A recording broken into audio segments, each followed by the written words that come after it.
అరే రమేష్ గా మనోళ్ళు వస్తున్నారు, ఓ కార్టన్ తీసి పెట్టరా.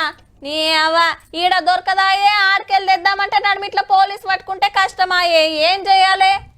ఏందిరా ఒక్క కీసా కోసం 50 కిలోమీటర్లు రావాలనా? బండిల పెట్రోల్ మీ తాత ఓపిస్తాడా? లేకున్నా నష్టం లేదు. మా ఓన్కి చెప్పి పెట్టినరా, రాత్రికి ఎంత అంటే అంత పట్టుకొస్తాడు, నువ్వేం టెన్షన్ తీసుకోకాక అని అంటురట. అయ్యో దేనికో చెప్పలేదు కదా. దుఃఖం కాడికి పోవుడు ఓ కొడుక్క ఎంత పనాయరా అని ఏడ్చుకుంటే వెనక కుమారుడు. టైం అంటే టైమేనబ్బా. మాపటిల్లి 4 కొట్టిందో లేదో షట్టర్లు గుంజి తాళం పెట్టే వరకు తాగేటోళ్ళు తాళడం మలడం అవుతాండ్రు. హైదరాబాద్ లో ఎమ్మెల్సీ ఓట్లు ఉన్నాయి కదా ఎల్లుండి, ఇక ఇయాల్టికెళ్ళి వైన్స్లు బార్లు బంద్ చేసిర్రన్నట్టు. అట్లానే అందరేసే ఓట్లేం కావుల్లో.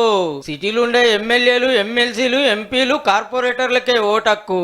మనోళ్ళంతా ఏళ్ళకి ఇంకంటించుకున్నాక బుధవారం పొద్దున్న 6 గంటలకు మందు దుకాణాలు తెరుస్తారు. మళ్ళా ఈ 3 రోజులు మనోళ్లకు పెద్ద కష్టం వచ్చినట్టే.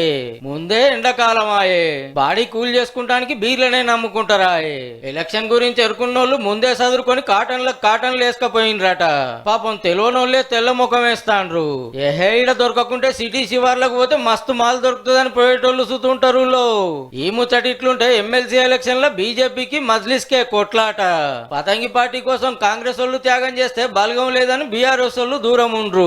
కాంగ్రెస్ కు బాసు రాహుల్ గాంధీ అయినా, తెలంగాణలో super boss Asaduddin Owaisi, BRS కు బాసు కేసీఆర్ అయినా సూపర్ బాసు అసదుద్దీన్ ఓవైసీ. ఎల్లుండి మనోళ్ళు ఎవ్వరు ఓటేయొద్దని బీఆర్ఎస్ రామన్న ముందే ఆర్డర్ చేసిండు.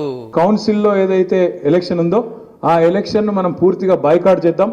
మనం అడుగు పెట్టేది లేదు, కౌన్సిల్ కు పోయేది లేదు, అడుగు పెట్టేది లేదు, ఓటేసేది లేదు. బీఆర్ఎస్ పార్టీ తమ సొంత పార్టీ కార్పొరేటర్లను బెదిరించడము, ప్రజలు ఓటేసి గెలిపించారో వాళ్ళని అవమానం చేసినట్టు.